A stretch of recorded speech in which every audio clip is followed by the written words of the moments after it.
मैले धेरै कृति जन्माए। आख्यान, कविता, निबन्ध र नाटकमा भन्न नसकेका भावना देखिने गरी चित्रमा देखाउन सकिएला कि?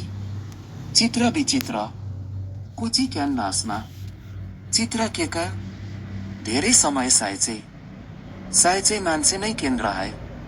मान्छे फेरि लाग्ने मानिस त आफै भइहाले।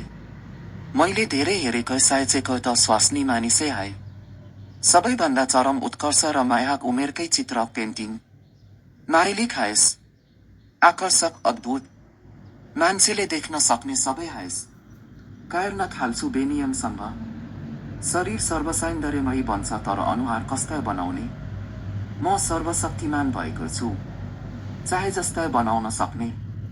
साइज मग्न हुन्छु। आँखा काइरिसकेपछि आश्चर्यचकित म। आँखामा यति धेरै सब थाए।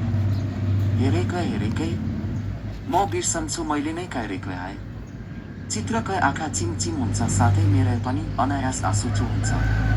आँसु पुस्दै म अनुहार खाज्न निस्कन्छु। 6 वर्षपछि नाक मुख काट्छु। फिनिसिङ टच दिइरहेको बेला सुन्छु। पिताश्री, मलाई पखेटा बनाइदिनुहोस्। म ब्रह्माण्ड विचरण गर्न चाहन्छु। म अल्मलिन्छु। चित्रले बाहिलेकै हाय भने पखेटा बनाइदिइसकेपछि त उडेर गइहाल्छ नि।